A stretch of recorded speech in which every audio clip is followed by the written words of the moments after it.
नमस्कार दोस्तों, स्वागत है आपका अपने YouTube चैनल डिजिटल गुरुकुल पर। तो आज हम लेकर आए हैं 11 मई 2026 के सबसे महत्वपूर्ण करंट अफेयर्स, जो कि SSC, railway, UPSC, UP police, RO UTET और तमाम विभिन्न आयोजित होने वाले एग्जाम्स के लिए बेहद महत्वपूर्ण है। तो वीडियो को अंत तक जरूर देखिएगा, क्योंकि आज के सभी प्रश्न परीक्षा की दृष्टि से बहुत महत्वपूर्ण है। और अगर आप डेली करंट अफेयर्स पढ़ना चाहते हैं तो हमारे चैनल डिजिटल गुरुकुल को जरूर सब्सक्राइब करिए। तो चलिए शुरू करते हैं आज का पहला प्रश्न। तो आज का पहला प्रश्न है कि आरबीआई ने रेपो रेट को कितने प्रतिशत पर बरकरार रखा? 4.75, 5%, 5.25%, 6.50%। तो इसका सही आंसर होगा आंसर सी, 6.25%। आरबीआई ने रेपो रेट को 6.25% पर बरकरार रखा। भारतीय रिजर्व बैंक आरबीआई की मौद्रिक नीति समिति ने अप्रैल 2026 में रेपो रेट को 5.25% पर स्थित रखा। रेपो रेट वह ब्याज दर है जिस पर आरबीआई अन्य बैंकों को ऋण देती है। इसका सीधा प्रभाव लोन, ईएमआई और महंगाई पर पड़ता है। चलिए हम चलते हैं अपने अगले प्रश्न की ओर। प्रश्न नंबर दो है कि राष्ट्रीय प्रौद्योगिकी दिवस कब मनाया जाता है? राष्ट्रीय प्रौद्योगिकी दिवस कब मनाया जाता है? ऑप्शन इज 9 मई, 10 मई, 11 मई, 12 मई। तो इसका सही आंसर होगा 11 मई। राष्ट्रीय प्रौद्योगिकी दिवस 11 मई को मनाया जाता है। इससे संबंधित एक्सप्लेनेशन आप देख लीजिएगा। 11 मई 1998 को भारत के पोखरण में 2 में परमाणु परीक्षण किया गया। इसी ऐतिहासिक उपलब्धि को याद में हर वर्ष राष्ट्रीय प्रौद्योगिकी दिवस मनाया जाता है। यह दिवस वैज्ञानिक उपलब्धियों को सम्मानित करने के लिए मनाया जाता है। तो राष्ट्रीय प्रौद्योगिकी दिवस 11 मई को मनाया जाता है। चलिए हम चलते हैं अपने अगले प्रश्न की ओर। प्रश्न नंबर 3 है, स्माइलिंग बुद्धा किससे संबंधित है? स्माइलिंग बुद्धा किससे संबंधित है? ऑप्शन है चंद्रयान मिशन, परमाणु परीक्षण, गगनयान मिशन, अग्नि मिसाइल। तो इसका सही आंसर होगा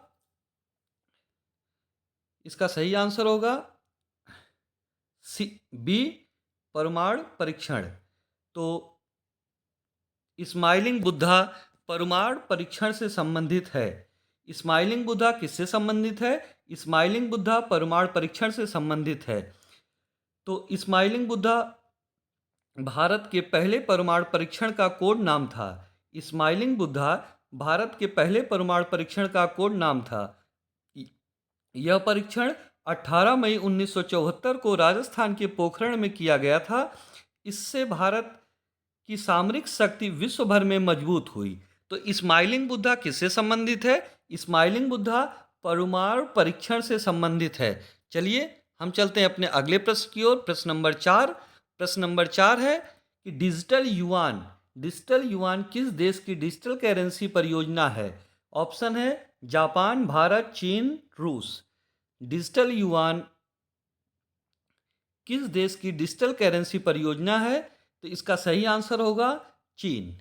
डिजिटल युआन चीन की डिजिटल करेंसी परियोजना है। इसका सॉल्यूशन है डिजिटल युआन चीन की central bank digital currency CBDC परियोजना है। इसका उद्देश्य डिजिटल भुगतान प्रणाली को मजबूत करना और नकदी पर निर्भरता कम करना है। तो डिजिटल युआन किस देश की डिजिटल करेंसी परियोजना है? डिजिटल युआन चीन की डिजिटल करेंसी परियोजना है। चलिए हम चलते हैं अपने अगले प्रश्न की ओर। प्रश्न नंबर 5 है, विश्व रेड क्रॉस दिवस कब मनाया जाता है? ऑप्शन है 6 मई, 7 मई, 8 मई, 9 मई। तो इसका सही आंसर होगा विश्व रेड क्रॉस दिवस 8 मई को मनाया जाता है। विश्व रेड क्रॉस दिवस 8 मई को मनाया जाता है। इसकी व्याख्या देख लेते हैं। विश्व रेड क्रॉस दिवस रेड क्रॉस संस्था के संस्थापक हेनरी ड्यूनेट के जन्म दिवस पर मनाया जाता है। यह दिवस मानव सेवा और आपदा राहत कार्यों के प्रति जागरूकता बढ़ाने के लिए मनाया जाता है। विश्व रेड क्रॉस दिवस 8 मई को मनाया जाता है। तो चलिए मैं आपके लिए यहीं पर एक प्रश्न छोड़ के जाता हूं कि 9 मई को कौन सा दिवस मनाया जाता है? इसका आंसर आप कमेंट बॉक्स में लिखिएगा। चलिए हम चलते हैं अपने अगले प्रश्न की ओर, और अगला प्रश्न है, अगला प्रश्न प्रश्न नंबर 6। प्रश्न नंबर 6 है कि भारत की स्टार्टअप राजधानी किस शहर को कहा जाता है? भारत की स्टार्टअप राजधानी किस शहर को कहा जाता है? तो ऑप्शन है मुंबई, पुणे, बेंगलुरु, हैदराबाद। भारत की स्टार्टअप राजधानी किस शहर को कहा जाता है? तो इसका ऑप्शन सी सही है, बेंगलुरु। भारत की स्टार्टअप राजधानी बेंगलुरु को कहा जाता है। जिस प्रकार भारत की आर्थिक राजधानी मुंबई को कहा जाता है, जिस प्रकार भारत की राजनीतिक राजधानी नई दिल्ली है, उसी प्रकार भारत की स्टार्टअप राजधानी बेंगलुरु है। चलिए हम चलते हैं अपने अगले प्रश्न की ओर, प्रश्न नंबर 7। और प्रश्न नंबर 7 की ओर चलने से पहले मैं आप लोगों से एक रिक्वेस्ट करूंगा कि दोस्तों, अगर आपको वीडियो पसंद आ रही हो तो वीडियो को लाइक ज़रूर करें और चैनल को सब्सक्राइब कर लें। रोज़ाना ऐसे ही एग्ज़ाम ओरिएंटेड करंट अफेयर्स आपको यहाँ मिलते रहेंगे और मुझे वीडियोस बनाने के लिए प्रोत्साहन मिलेगा। तो दोस्तों प्लीज़ चैनल को लाइक, शेयर और सब्सक्राइब अवश्य करें। चलिए हम चलते हैं प्रश्न नंबर 7 की ओर। प्रश्न नंबर 7 7 है, कान्हा टाइगर रिजर्व किस राज्य में स्थित है? कान्हा टाइगर रिजर्व किस राज्य में स्थित है? ऑप्शन मध्य प्रदेश, उत्तराखंड, असम, उड़ीसा। तो कान्हा टाइगर रिजर्व मध्य प्रदेश में स्थित है। कान्हा टाइगर रिजर्व मध्य प्रदेश में स्थित है। ऑप्शन ए सही आंसर होगा। इसकी व्याख्या देख लेते हैं। कान्हा टाइगर रिजर्व, इसकी व्याख्या देखिए यहाँ पर है, इसको आप लोग पढ़ लीजिएगा। कान्हा टाइगर रिजर्व भारत के प्रसिद्ध बाघ अभयारण्यों में से एक है।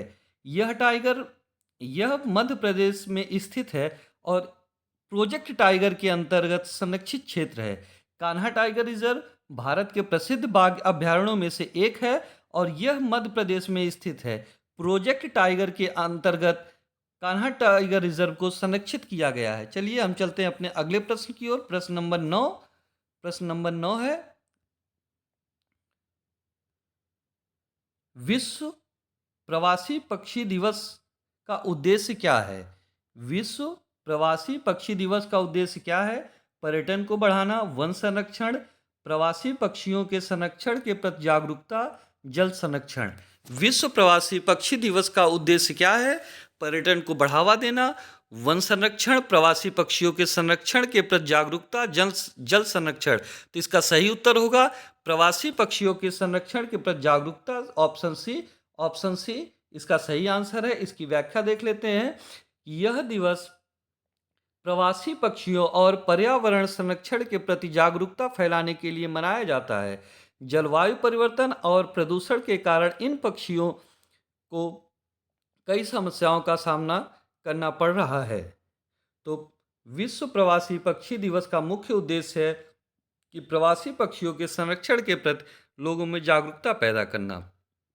चलिए हम चलते हैं अपने अगले प्रश्न की ओर, प्रश्न नंबर 9। प्रश्न नंबर 9 है कि भारत और सिंगापुर के बीच किस क्षेत्र में सहयोग बढ़ा है? भारत और सिंगापुर के बीच किस क्षेत्र में सहयोग बढ़ा है? तो ऑप्शन है रक्षा क्षेत्र, कृषि क्षेत्र, डिजिटल भुगतान, अंतरिक्ष। तो इसका सही आंसर होगा डिजिटल भुगतान। भारत और सिंगापुर के बीच डिजिटल भुगतान के क्षेत्र में आपसी सहयोग बढ़ा है। इसका आप व्याख्या देख लीजिए। भारत और सिंगापुर के बीच यूपीआई आधारित डिजिटल भुगतान सहयोग को मजबूत किया गया है। इससे दोनों देशों के बीच ऑनलाइन लेन देन और भी आसान हो जाएगा। चलिए हम चलते हैं अपने अगले प्रश्न की ओर, प्रश्न नंबर 10। भारत का केंद्रीय बैंक कौन सा है? भारत का केंद्रीय बैंक कौन सा है इनमें से?